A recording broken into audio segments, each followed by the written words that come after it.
Hi everyone and welcome to my channel. In one of my recent videos I discussed how I added new life to my Nikon P500 camera, which still works perfectly well after 11 years. After sharing the video with my dad, I asked him what kind of camera he's now using. Turns out that his film-based SLR camera has been put in long-term storage, because these days it's very difficult to find film, and even more difficult to find a studio that has the equipment to process film. So with him not being able to use his film-based camera, he's now using his cell phone to take pictures. Now, my dad was the one who taught me the basics of photography, so I can just imagine how frustrating it must be for him to be using a cell phone. So I decided to give him my Nikon P500 and get myself a new camera. Now, normally this is not the sort of thing I would share with the world in a YouTube video, but I felt that my previous video about the P500 needed a good follow-up, as there are questions that need to be answered. For example, in my previous video about the P500, I had described it as a point-and-shoot trapped in the body of an SLR. That's something that many persons would not understand unless they had some above-average knowledge about photography. So in this video, I'm going to explain and clarify a few terms. Also, since most, if not all, mid to high-end cell phones can take beautiful pictures, why get a camera? We're going to talk about that, so get yourself a nice, cold drink, sit back, and relax. So this is your typical point-and-shoot camera that you can get at your local Walmart for less than $50. Not all parents are willing to give their children cell phones for obvious reasons, especially an expensive smartphone. So a cheap camera like this is a nice alternative for taking pictures on a field trip or some other event. Also, there are some people who just don't want to use their cell phones to take pictures because it might fall and get damaged. Also, a camera like this one is waterproof, so it can be used for an outdoor trip without you having to worry about getting your expensive smartphone wet. But as you can see from the picture, this camera has a tiny flash, so it's not going to be good for taking pictures in areas with very low light, especially if you have to take a few steps back to take a picture of a group. Also, this camera doesn't do videos, so now we have to think about a different point-and-shoot camera. That's where this guy comes in. This type of point-and-shoot camera has a 4x zoom lens, which is very useful. You see, with the other camera we just looked at, if you find that you're too far from your subject, then you have to literally step closer to get a good picture. That is not always possible and is sometimes dangerous. So this type of point-and-shoot allows you to zoom in and out as needed, and it will record video at a modest 720p. These cameras are called point-and-shoot because the person taking the picture doesn't need to have any special knowledge about photography. All they have to do is point the camera at their subject, make sure they can see the subject on the screen, and then squeeze the button. Usually, a tiny computer inside the camera will make all the adjustments and make sure that the picture comes out okay. This type of camera you can usually find for between $50 and $100. Of course, point-and-shoot cameras have their limitations, and rather than relying on a friend with a point-and-shoot camera to take pictures of your wedding, most people would prefer not to risk it and instead hire a professional with a professional camera. Now, you could get your own professional camera if you were going on vacation or going to the zoo, etc. And some people do, but check out these prices. And those prices are just for the body. Usually the lenses have to be purchased separately, and look what they cost. So, as you can see, professional photography requires very specialized and expensive equipment. However, that equipment also allows you to do things that you could never ever do with a point-and-shoot camera, but it also requires specialized training and knowledge. So, on the one hand, you have point-and-shoot cameras which are cheap and easy to use, but limited in what they can do. On the other hand, you have professional cameras which can do a lot more, but they're expensive and require some advanced knowledge of photography to give you the best results. And even if you use one that's fully automatic, it is going to cost you a pretty penny. The middle ground between these two options is what we call a bridge camera, and my Nikon P500 is a bridge camera. The bridge camera looks like and has many of the features of a professional camera. However, the lens is not removable. Unlike the point-and-shoot camera, the bridge camera also gives you a much longer zoom, but obviously not with the same quality as a professional zoom lens. However, it is usually sufficient for most people. With the right bridge camera, you can take pictures that are great for family albums as well as professionally. In fact, some professional photographers use a bridge camera and only use their professional cameras in situations where specialized equipment is needed. In automatic mode, you can use a bridge camera like a point-and-shoot and get great results in most circumstances. But if you're a professional or someone who is skilled at photography, you can always switch to manual mode and get very creative with your pictures. So now that we've defined what a bridge camera is, let's look at the criteria that my new bridge camera must meet. The first thing that my new bridge camera must have is a hot shoe for mounting a more powerful flash. This is something I discussed in great detail in my previous video on the P500, so I'm not going to talk about that here. My P500 cost me $364.95 back in 2011. We're now in 2022. So even though better performance and inflation would cause me to pay more, we also know that the longer an item has been on the market and the more common the technology is, the lower the price is going to be. So with those factors in mind, I believe that anything between $500 and $800 would be a reasonable price, depending on what features I'm getting with the camera. My P500 has a 32x zoom capability, so my new camera must have at least twice that. I do a lot of nature photography, so having a good zoom is very important. So I'm going to need at least a 64x zoom. The other thing I must have is a rear screen that can be tilted up or down and also swivel to face the front. This is important because as a YouTuber, I may need to be in front of the camera while I'm on the road. So being able to see if I'm in frame or not is important.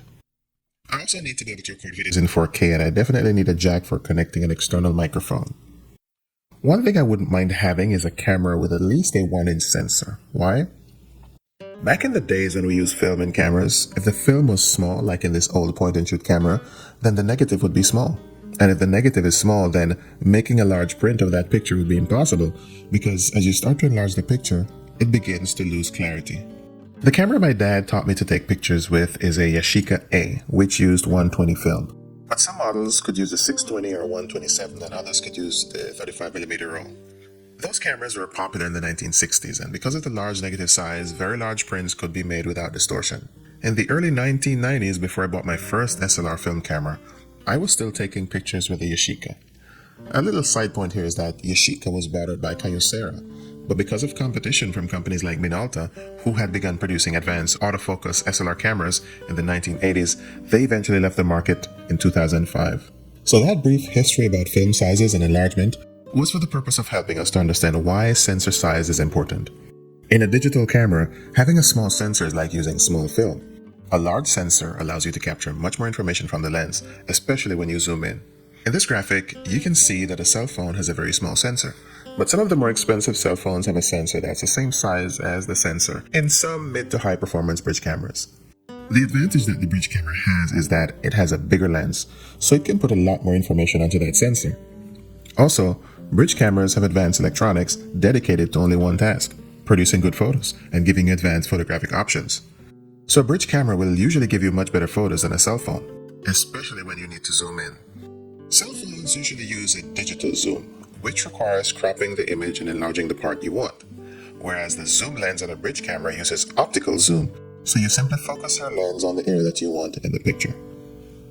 So in my case, a 1-inch sensor would be great because I have a drone with a 1-inch sensor camera and I know the benefits of that bigger size. However, not having a 1-inch sensor would not be a deal breaker for me because if the optics on the bridge camera are very good, then that would compensate for a smaller sensor size. It's one thing to have goals and standards, but one must always be willing to make compromises. So with that in mind, I came up with a short list of 8 cameras that I'm going to evaluate right now.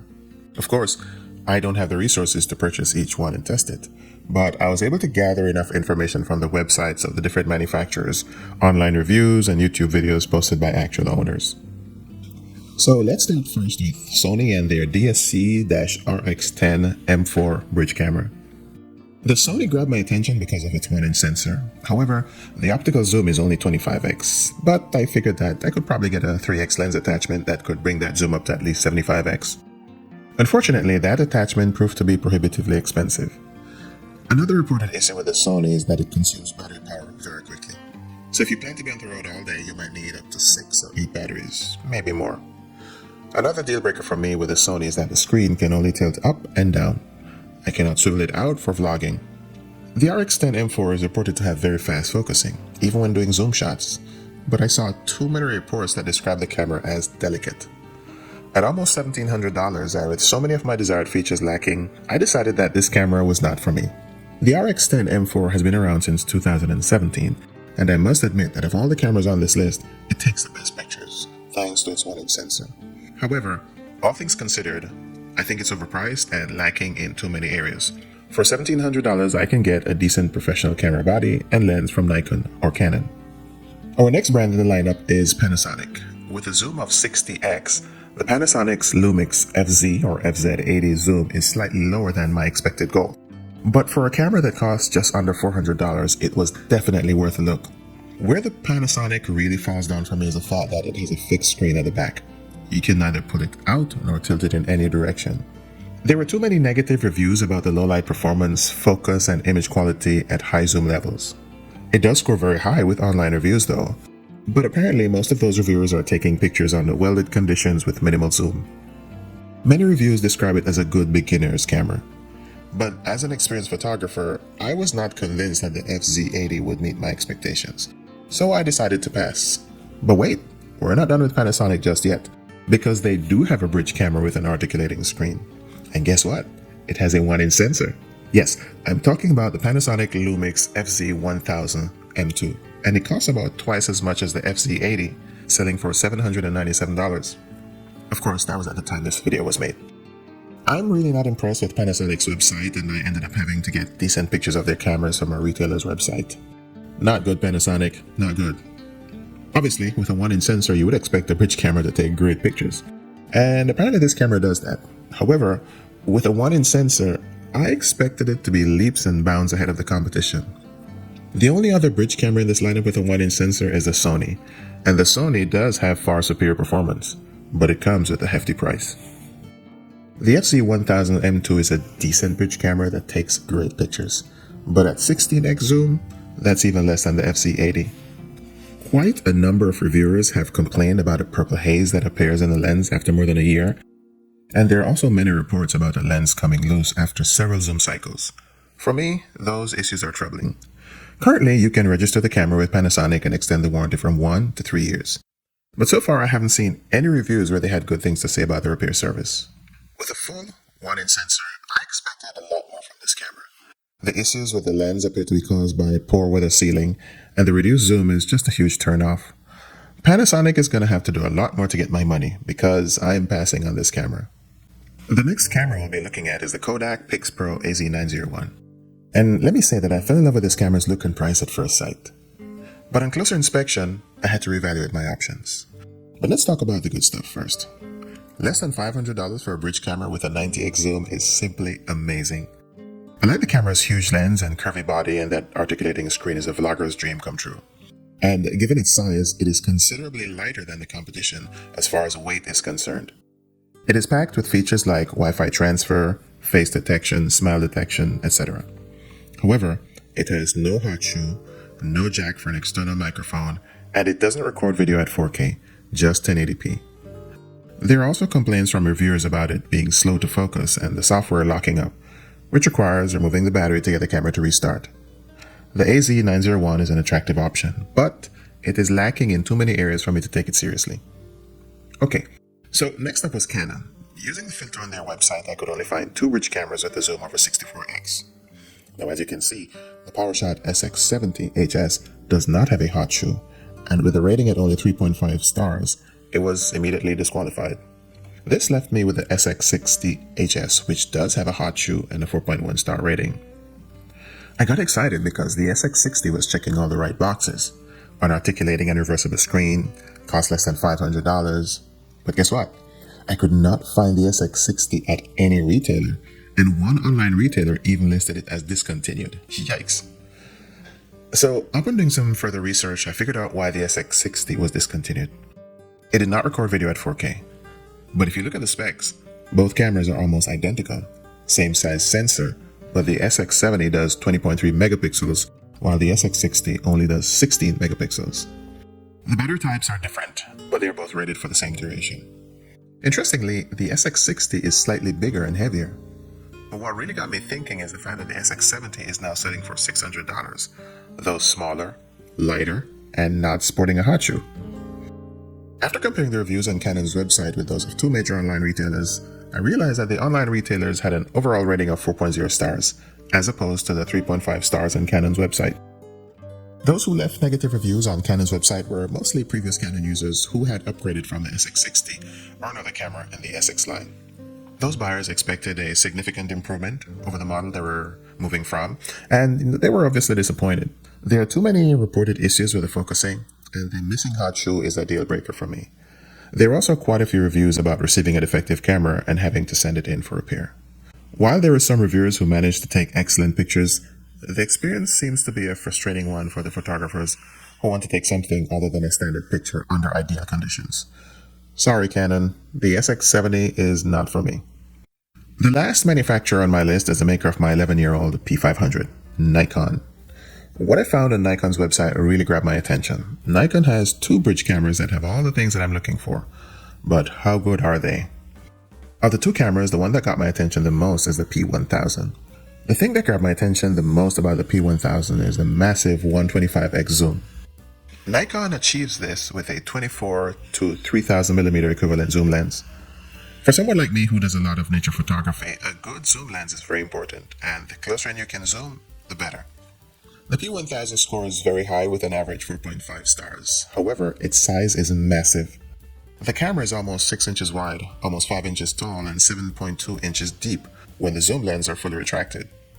In addition to that, it weighs 3.11 pounds. The battery is rated at 250 pictures or 120 minutes of video recording. I know some people in the reviews complain about the size and weight of this camera, but to be honest, if you were to buy a professional 35mm camera with a 3000mm zoom lens, it would be heavier. What Nikon has done in putting all of this in one package is absolutely amazing. But, and there's a big but, I decided to pass on this camera. This camera needed at least a 1-inch sensor, but Nikon decided to use a smaller sensor, and this just messed up everything. Most users of this camera had trouble getting a good autofocus over 1500mm of zoom, and beyond that, the picture quality suffered. I'm not going to dive into great detail about the issues with this camera, but I believe most of those issues are due to the fact that Nikon paired an amazing camera with an undersized sensor. I don't need 125x. It would be nice to have, but not a necessity. But if you're going to give me 125x zoom, you should at least have the common sense to pair it with a decent sensor. Sorry Nikon, I'll pass on the P1000. $1,000 is a lot of money to spend on an incomplete camera. So at this point, I only had one camera left to look at, the P950. Let me tell you a story about the Nikon Coolpix P950. Nikon had a camera called the Coolpix P900 with an 83x zoom lens, and that camera was released back in March of 2015. At the time, it held the record for the bridge camera with the greatest zoom lens, until it was surpassed by Kodak's AZ901 with a 90x zoom in early 2017. The AZ901 held that record until 2018 when Nikon released the P1000. Apparently, the P1000 didn't sell as well as Nikon expected, and so they added 4K video recording and a hot shoe to the P900 and called this new product the P950. Like the P1000, the P950 does not have a 1-inch sensor, but with a lower zoom, it's not so much of a problem. Frankly, I would have preferred to see the P950 with a 1-inch sensor, but for a bridge camera, I'll accept the smaller sensor if the optics and electronics perform well enough. The P950 was released in 2020 when the pandemic lockdown started, so that might have contributed to it not racking up a lot of sales. However, previous P900 owners have sold their P900s to move to the P950, and they're happy with their decision. I've also seen where disgruntled people who previously owned Canon and Sony have moved to the P950. As for me, having owned a Nikon P500 for the last 11 years and having taken pictures in this hot and humid Florida climate over those 11 years, I have to say that I am happy with my P500. However, the time to upgrade is now, and so I decided to buy the P950. I would have wanted to see a little more from the P950, like a bigger sensor, etc., but I have to be realistic. A professional 35mm camera with the right set of lenses will cost you at least $5,000. And on average, professional photographers will carry around at least $10,000 worth of equipment at any given time. So if bridge cameras begin to perform as well as the cheaper professional cameras, then manufacturers will begin to lose money. A professional photographer must have his tools because that's how he or she makes a living. A regular consumer doesn't have to purchase a bridge camera and may choose to get by with their cell phone until the budget allows for the purchase of a bridge camera. So I'm not indifferent to the economics of the bridge camera market, and the favorite manufacturers need to turn a profit. Nevertheless, I believe that there's a balance that needs to be struck, and I'll touch on that balance when I do a summary on all the cameras reviewed in this video. There are those of us who know how to take good pictures, even though we don't do it for a living. I remember the days when we used to take pictures at the weddings and graduations of family members with my dad's old Yashica 120 film camera. We also took family portraits with that camera, and we had the ability to make enlarged prints. By purposely dumbing down bridge cameras, I think manufacturers are doing a great disservice to their client base by robbing us of the opportunity to continue to do something that we have done for decades without having to hire a professional photographer. My drone has a 1-inch sensor and costed me $1,000. Bear in mind that my drone is a flying camera. Take away the motors and the avionics and add some good zoom lens and you have a bridge camera with a 1-inch sensor for less than $1,000. So even though Nikon can celebrate the fact that I went with the P950 this time, here's what the other manufacturers can do to win not only my future business, but also the business of other people like me who value a good bridge camera. When I decided on the P950, Nikon did not have any in stock, and as you can see on their webpage, it is listed as backordered at the time of making this video. This is no doubt caused by the ongoing supply chain slowdown from the COVID-19 pandemic. Nevertheless, I was able to find a few units being offered by vendors through Amazon. Unfortunately, I couldn't find just the camera. Rather, I had to buy a bundled kit with a camera bag, memory card, and other accessories. So, in all, I got this kit, a flash, 2 extra batteries, and a charger, as well as a remote for the camera. Altogether, I spent $1,200 for this camera upgrade. But this expenditure is not an impulse buy. Yes, I'll probably use it for leisure, but truth be told, this is primarily a business purchase. You see, I run a technology consulting company and I often have to do proposals for clients who own high-end or multiple properties. So this camera is primarily a work tool. But let's talk about what the other manufacturers could do to win my future business, as well as the business of those of you who might be considering a camera upgrade. Now that summer is coming and more people will be traveling. There will also be graduations, weddings, and so on, so there will be a lot of photo ops. Sony DSC RX10 M4. Sony has shown us with this camera that you can put a 1-inch sensor in a good bridge camera. If Sony were to add an articulating screen, give us at least 90x zoom, and work out their battery issues, I would be willing to spend the $1,600 on an improved version of this camera. Camera makers produce several model bridge cameras, and I believe that in that lineup you should have at least one bridge camera for the serious photographer, or for the professional who wants a backup to his professional 35mm workhorse, especially in situations where traveling with a lot of gear is not practical. This camera is ideal for a professional who needs quality pictures in relatively close quarters. I can see the market that Sony is going for because such a buyer would probably have several batteries, but I still think that Sony is pricing and designing itself out of the reach of many prospective customers. Panasonic Lumix FZ80K. I know some people are probably saying that I used the wrong Lumix camera for this comparison and that I should have used the FZ1000 instead. Yes, the FZ1000 does have a 1-inch sensor and it does have an articulating screen. However, with only a 16x zoom, it was never a real contender for my specific needs. In their next iteration of the FZ1000, I would like to see at least a 64x zoom. Also, Panasonic needs to work out its quality control issues and the weatherproofing of their cameras. I'm seeing too many failures after 1 year. If Panasonic can get at least an 80 or a 90x zoom on the next version of the FZ1000 and a more robust construction, I could see myself paying $1,000 for a camera like that. But the FZ80 is the camera of the moment because it's popular and sells about 10 times as much as the Sony. And you have to admit, for under $400, it's a good buy for people with limited resources who want something better than a cell phone. But as the saying goes, you get what you pay for. My P500 has lasted me 11 years, so I need a camera that's a good all-rounder while at the same time being robust enough to handle the humid Florida climate for years to come. Even at $350, I still want my camera to last more than a year and a half. Because if you factor in repair or replacement, you're in the $800 to $1,000 range over 10 years anyway. Kodak AZ901. Kodak has a good product here that they have not improved on in the last 5 years. With 6 cameras in their super zoom bridge lineup, Kodak should make this camera their top tier camera for that category. The 90x zoom lens is fine, but they need to add a hot shoe and a microphone jack and improve the firmware. They also need to add 4K video recording and a 1-inch sensor would also be nice. If Kodak can work out those issues, I would be willing to pay up to $1,000 for the revised version of this camera. For those who don't need all those features in a bridge camera from Kodak, there are 5 other Kodak models in the same category to choose from. Interestingly, sales of the AZ901 are only half as good as those of the Sony, in spite of the fact that it has a 90x zoom. This is probably due to several factors, and the fact that it doesn't record in 4K is probably a big one. When shooting video, you need very good lighting if you are not under bright sunlight, and not having a hot shoe, which is often used to mount a lighting accessory, is a big turnoff. Combine that with the software issues and you begin to understand why this camera's sales are so low, in spite of its sub-$500 price. A 90x zoom in and of itself is not attractive if you don't have the other things to complement it.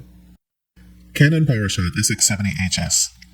I think the 65x zoom on this Canon is decent, But what were they thinking when they decided to take away the hot shoe? If Canon can bring back the hot shoe and add a 1-inch sensor and work out their quality control and software issues, I would be more than happy to pay $900 for an improved version of this camera. It should be no surprise to us that sales on the SX70 are almost as bad and in some cases worse than the Kodak. I'm not sure what the Canon marketers and engineers were thinking when they came up with this product, but it's a huge step back for Canon. Nikon Coolpix P1000.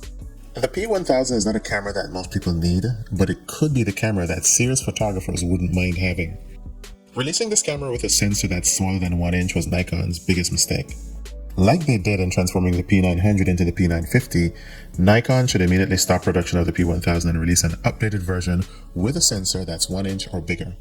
All the issues this camera has pertaining to autofocusing and picture quality beyond 2000mm of zoom are due to that issue with the sensor.